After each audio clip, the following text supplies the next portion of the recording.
funny for me personally, and I don't know if I've shared this with you, but you and I came into contact on Facebook. It's been a couple of years now, right? And when somebody tagged you, right? I think somebody tagged me. That's right. Somebody tagged me. I was a realtor for my client. Yes. Mm-hmm. Yes. Yeah. And I started following you and immediately was in love with you. You were I was like, I've got to meet this girl. Like, who is she, right? And then we, of course, did our trust with you. And you're just awesome. There's something about you, the energy. And I always believe in there's a reason people come into my life, a reason, a season, or a lifetime. Yeah.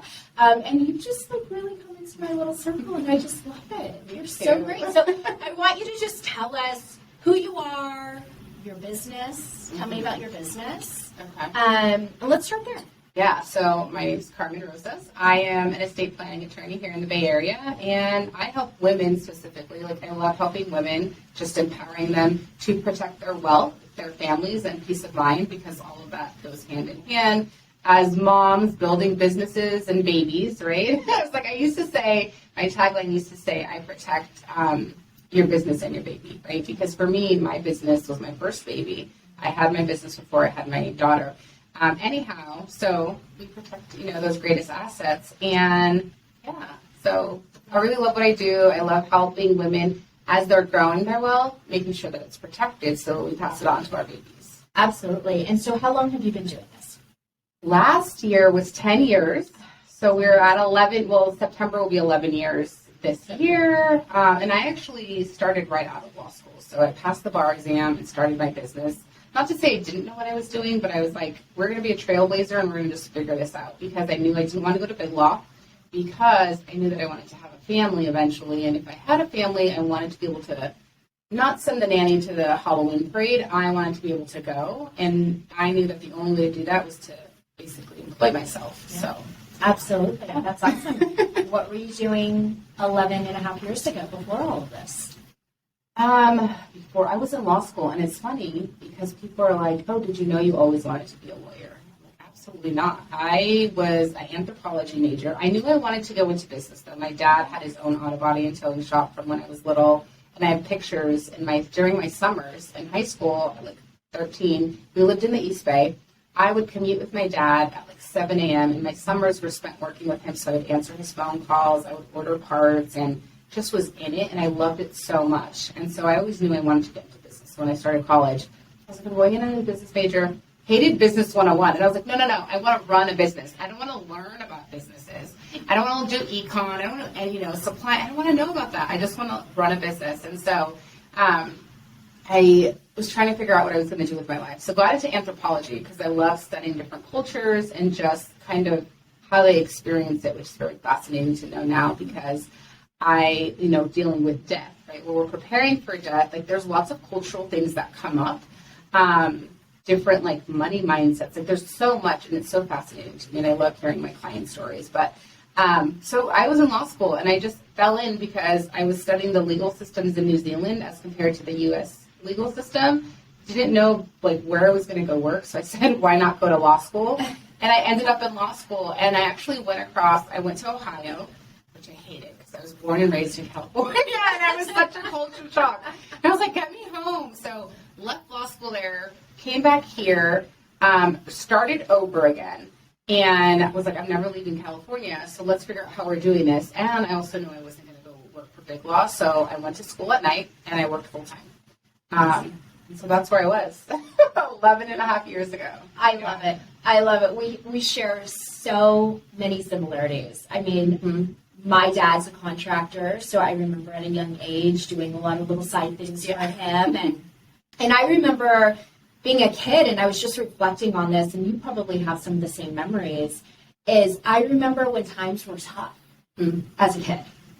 And thinking gosh, why is everybody else's parents living in these big fancy houses and they're getting new clothes?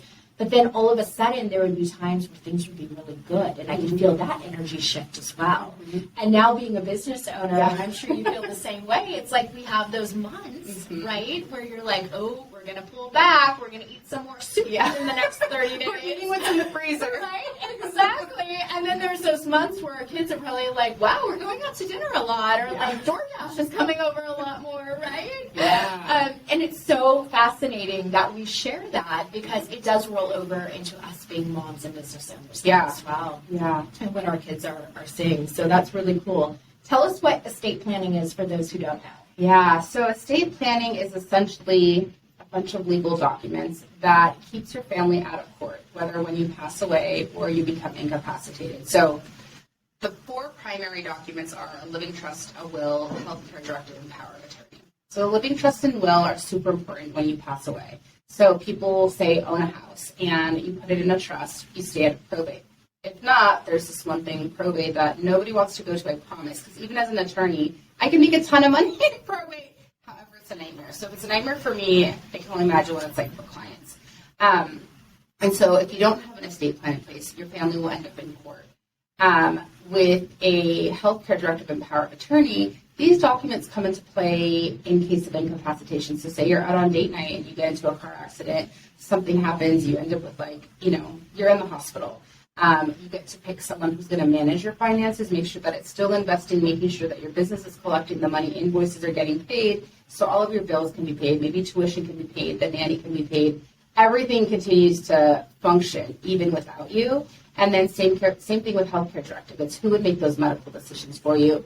Who's going to decide if you're going to have that blood transfusion when you are in a coma, right? And so making sure that you empower yourself as well as your family members way in advance, right? Because it's cliche, but tomorrow is not guaranteed, right? And we don't know. And there's been even, recent events locally where parents have passed away and they leave minor children, right? So part of that is appointing a guardian. So making sure that your kids go with someone you trust and that is safe and that they're comfortable with because they're already going to deal with the high emotions of you not being around.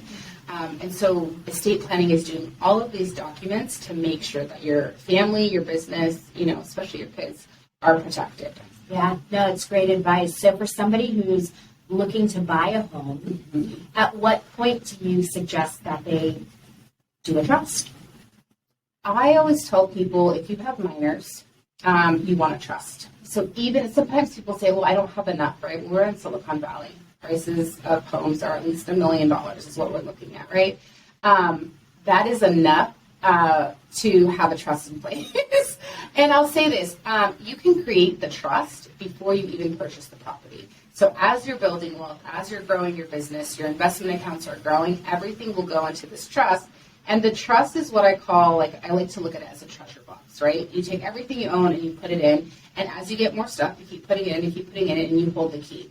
Your estate plan will say who gets the key when you become incapacitated or pass away. So that person then has immediate control. So if you're in the wealth building process and you're like, oh, I don't have enough, like Downton Abbey, right, or Bridgerton, people think estate, they think acres of land somewhere, where they have these mansions. And that's not the case, especially for us in California. So I would say, especially if you have minors, do it right away. But if you're looking and preparing to buy a house, create the trust ahead of time. Maybe, and I do know that sometimes people will say, well, I don't want to do I don't want to make a big investment, right?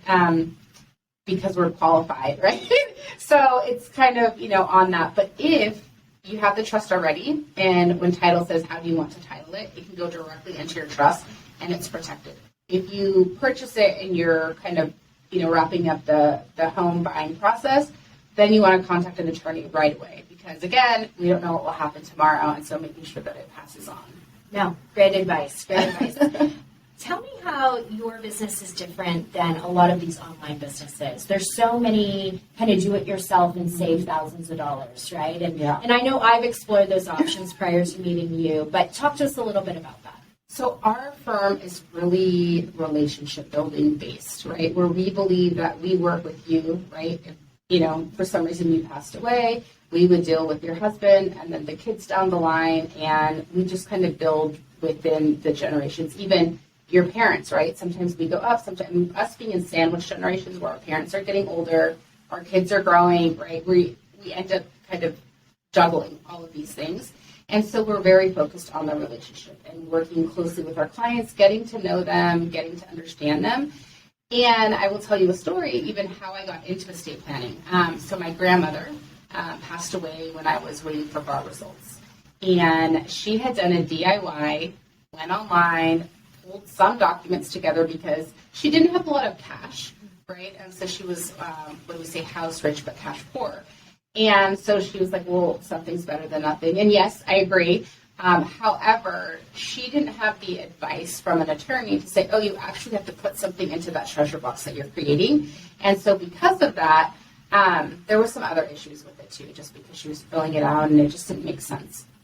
And so we did have to go to court, not the full probate process. So if you're like super tight on funds and you're like, I don't want to invest in an attorney that's going to support me for a long term, and you want to go the DIY route, at least have an attorney review it. But make sure that it goes together so you don't get that attorney support, right? If it's a DIY or online. I actually have created a DIY course that allows people who are not yet ready to do a full investment, where we have like a video where I'm like, as an attorney, right, and I explain step by step how you do it, what happens after you execute it. So we do have a course.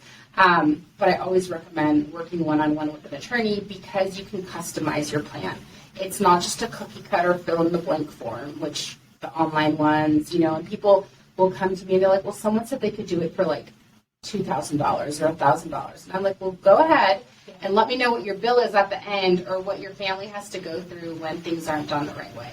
And the other important thing too is people will be like legal document preparers and not attorneys. And so sometimes they'll go and they're like, oh, they can do it for $1,000 and they fill in the documents, but it's not really advice where it would be super important. So for example, right, you have two little ones, I have little girls. So we are looking at long-term, how would we distribute assets? And when you work with an attorney, we can devise a plan that's specific to you. Do you want them to go to college? Do you want them to be like contributing person to society? Do you want them to get all of their money at 25 or 21 and risk them going to Vegas and betting all on black, right? So there's so many things that when you work with an attorney, you can get deeper into.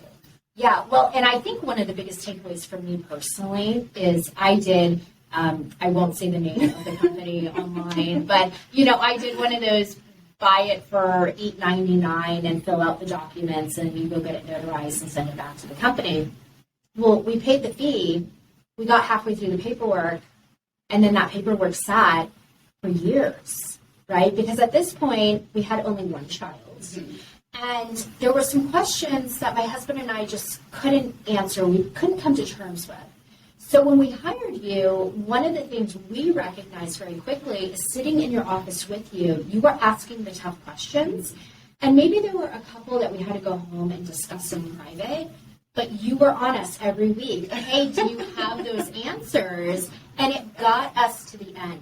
Yeah. Whereas with the DIY, maybe if it's just a single person without children, it may seem really easy and they can just fill out the paperwork. But for somebody who has children, those tough questions are hard to answer. Yeah. Right? And what I love about your service, too, is that, like you said, you're there for the relationship. So in 2 years from now, if something changed, we're able to say, hey, Carmen, can you just make this quick edit and change? Let's sign off on it and be done. Yeah. Whereas I would have to go back, pay another fee with this company, and then all of a sudden that fee is going to end up being more than what we paid with you long term. Yeah. Right? Yeah, and we do a check-in like every 3 to 5 years because especially, right, I'm a business owner. Yeah. I'm a mom. Life happens. I don't know how we got through the last year. Like it flew by. Yeah. Right? Like 2020 was like last year, but also not, right? Right. And so we do a check-in every 3 to 5 years. We're like, hey, life is busy. Any updates? If not, like, okay, go ahead, go back to, activities and, things like that. So, yeah. And then one of the biggest things, right, and I'm sure you can attest to this, is as a mom, picking the right guardian, right? Oh. So we have exercises that we'll do with clients. So it makes it a little bit easier. And the other part is we have actually built out full-on custody agreements for grandparents in case something happens because, both sides, both mom and dad are like, I want my parents to be in charge or I want them to maintain a relationship with my parents. And so we build out, an every other weekend or 1 week off, 1 week on.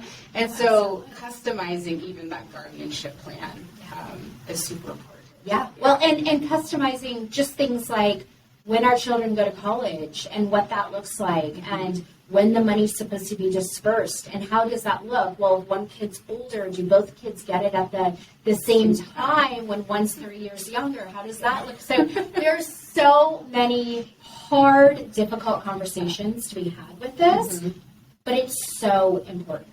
And I really do advise anybody watching this to just jump off and just do it. Cut the check and just forget about it, because it's a one-time thing, which is really, that's the it's like we have this setup fee, and then it's like maintenance fees down the line if you ever change your plan. Yes. Some people go 20 years and don't ever make any changes, right? Exactly. Which is great, good for them. Yeah. But just checking in to make sure that it matches you, because I've had clients come in 20 years and they're like, oh, I haven't looked at it. Well, not for me, right? They bring in their trust from another attorney, and they're like, I don't know if this person died. I don't know if they retired. I don't know. And so I get that question, what happens if you die? And I'm like, I actually have a business succession plan, which we've talked about, right? If you have a business, you want a business succession plan, which is essentially an estate plan for your business. Like, what happens if you're incapacitated or you can't, if you're no longer here? And so I'm like, I have a business succession plan where I have an attorney who already knows that if something happens to me, my team will then be contacting her and say, hey, Carmen's not here, or she's retiring. Hopefully that's the reason why. Yeah. Right? Is that I retire and I'm like living on the beach somewhere. Right. She's disappeared. Right. We know she's alive. Yeah. She's disappeared. She's no longer doing this. So, I have a plan in place to then pass on my practice to make sure, and it's somebody that I vetted, right, that I know has the same values that I do, and that my clients are going to be taken care of, and their kids are going to be taken care of. And that's such a great point, because so many people just think about the estate planning piece for their families, their homes, but we don't think about the business side. And it is really two different planning pieces. Yes. Yeah, when you brought that up to me when I was doing the estate planning, I was like, oh God, now I have to think about this? Like, this is a lot. And right? it's so funny. What was I watching the other day? Oh, new show, New Amsterdam. Anyways, it's on Netflix, and so it's like I watch one episode like to fall asleep to, right, to kind of just check out. Anyhow, they're talking about, well, what's your succession plan? And I was like, yes, right? Then my brain starts going, and I'm like, we need to talk more about succession planning. People need to know about this. Yes. It's so important. Absolutely. And people are like, and as entrepreneurs and as mompreneurs specifically, we're in it, right? Every single day, and it's go, go, go. Sometimes we're like, how did we even breathe and come up for air? Absolutely. That we don't think about it, because we're like, we want it to grow. We want to double our profits. We want our numbers to just keep going up. And it's like, well, what happens if I'm not here? How does it keep running so that this money that's feeding my kids, right, being as like, I'm the sole breadwinner, the primary breadwinner, I should say, I'm the breadwinner, right? How do I make sure that my family can still have that same lifestyle if I'm not here? Absolutely. And so as business owners in general, right, that's something that we need to think about. 100%. That's a whole other conversation. Yeah. Oh my gosh, that's a whole other podcast. Okay, so there's so many, I know for me personally in real estate, laws are changing, contracts are changing, everything.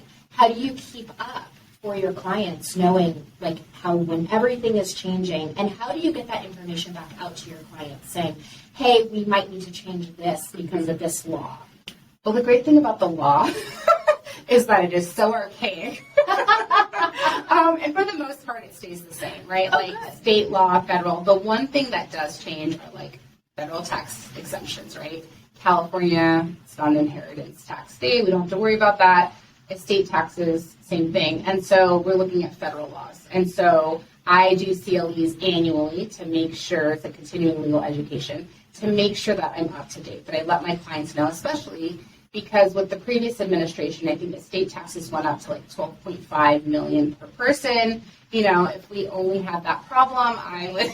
I know, I'm sitting here dreaming. And so, but it is going to sunset in like 2026, right? So in 2025, I have to go through my client list and say, what is your asset? What is your estate valued at? And when we talk estate, we're talking fair market value. So we're not talking net worth.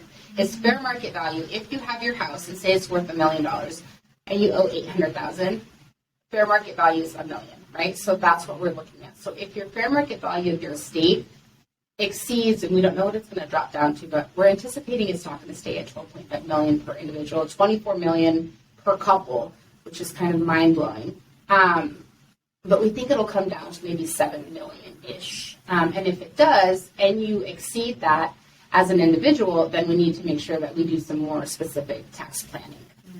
And so 2025, Q4 will be very busy for us trying to figure out whose plans do we need to update to account for the new tax changes. Yeah. So taxes for us are really big. Well, and around here, I mean, if say it comes down to 7 million, Yeah. I mean, that's maybe 1 or 2 houses, right? Yeah. So that's going to be really interesting. Well, and that's just if you have property, right? That's not including what your brokerage accounts, 401k, retirement, all of that combined. Because I have lots of clients who are kind of at that 6 million right now, and then in a couple of years, if housing price, the values keep increasing, stock market gets back up, right? All of those things that we can't really gauge. And if they have multiple properties, then we're definitely pushing that limit. Woo! Yeah. My goodness. Okay. So what has been 1 or 2 of your biggest aha moments as being a mompreneur business owner? There's no such thing as balance.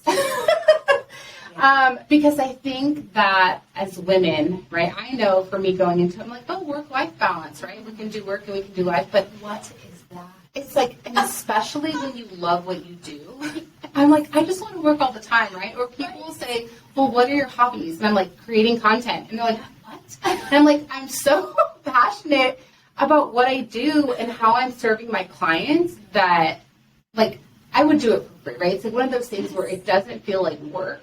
I mean, some of the back end stuff, like, it's work, right? But there's no such thing as work life. And right, it's, for example, last week my daughter had ski week. And by the way, what is ski week? Like, What? are we supposed to? The hell is ski week? Thank you, Carmen. Like, who is skiing right now? I was like, the year just started. We're building momentum. Like, Yes. what? You want me to find A week.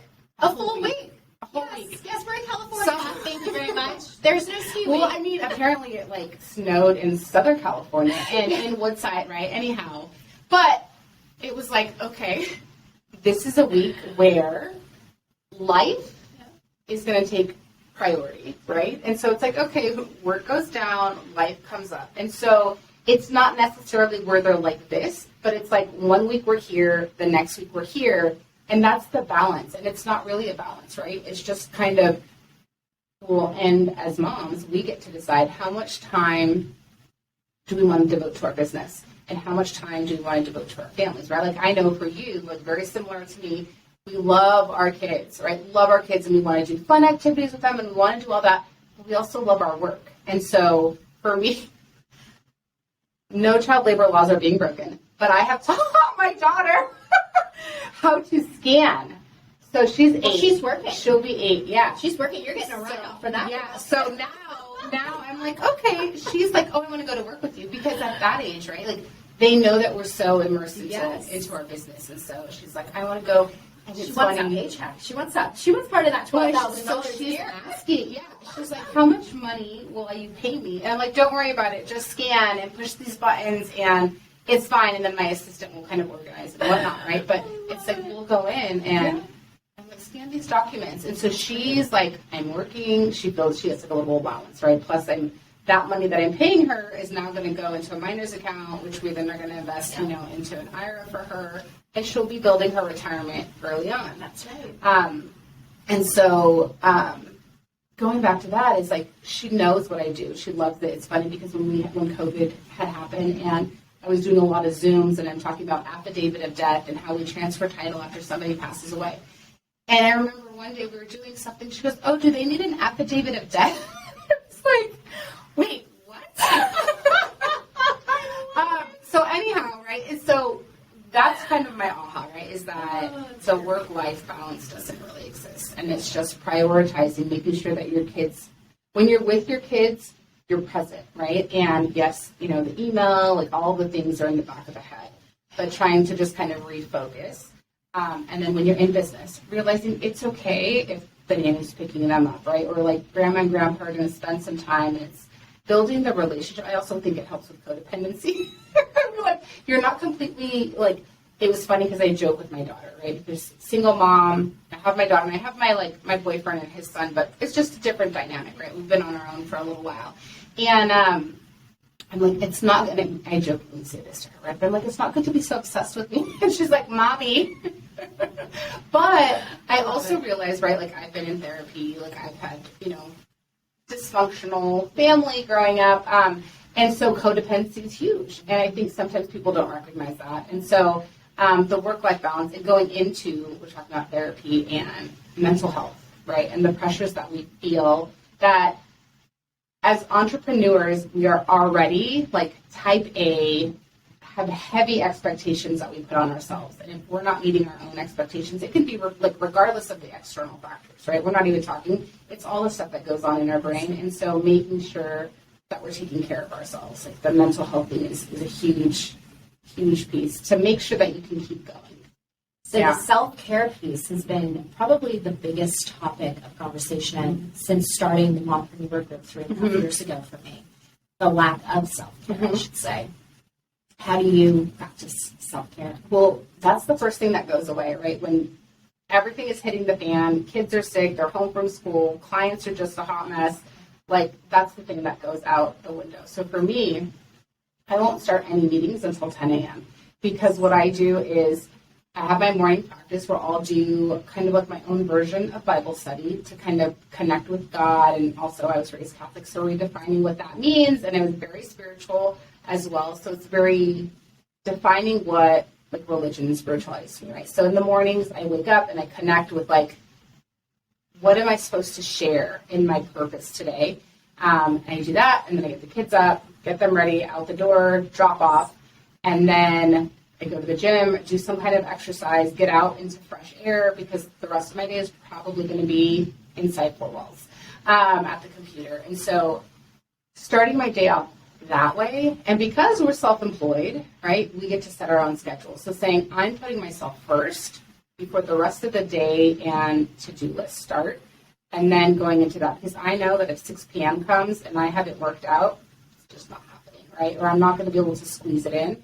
So, and I used to think, this is so selfish of me, like I should be doing something, I would shit on myself, right?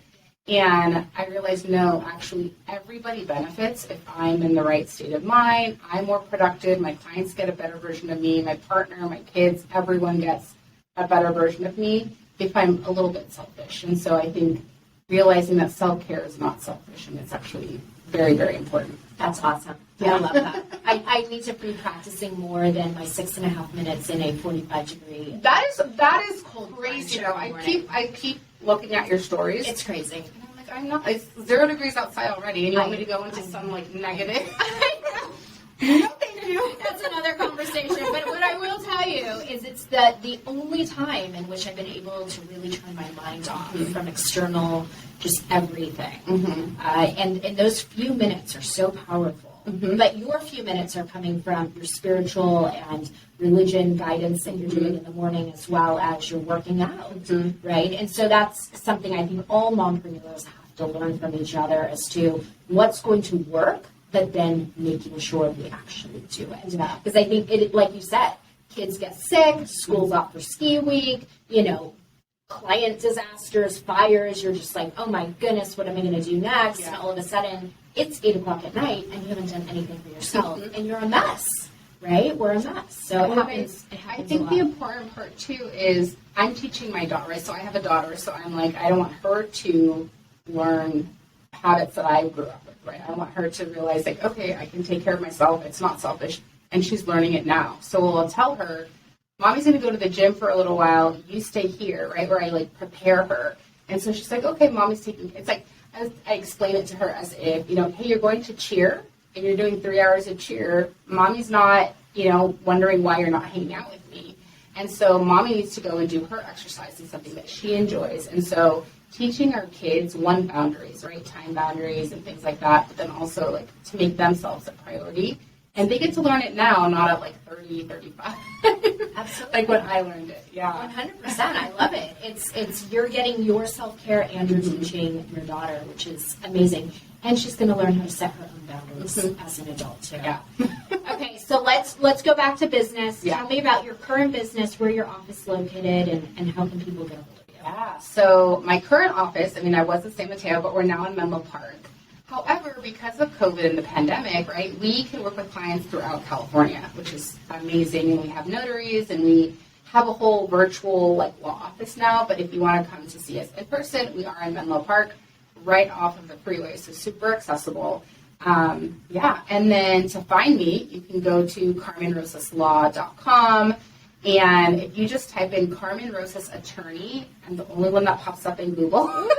That's a huge win, girl. Yeah. So if you do that, you can find me. I'm on Instagram. Type in my name. You'll be able, I am Carmen Rosas. And so I'm all over the internet. In those internet streets, as well as, throughout California. And then if people are listening in, right, that aren't in the Bay Area, we have a network of attorneys throughout the country that we can refer you to. So. Perfect. I was going to ask you because I have a lot of clients that have left California, and so, they may have been. My clients are like, we've moved. Right? And you're like, oh, great. And so Yeah. same thing here. It's like, if you're moving, reach out to your local realtor because we have so many other real estate agents across the U.S. and you do too. Yeah. And we can refer you to good people. So that is awesome, Carmen. Thank you so much for your time today. Thank you for having me. This is amazing. You're an awesome mompreneur, but I really love what you're doing within your community and just really helping people do what most people don't do, which is, I think, more important than anything. So congratulations on setting legacy for your child. Thank you. So good to see you. You too. Thank you.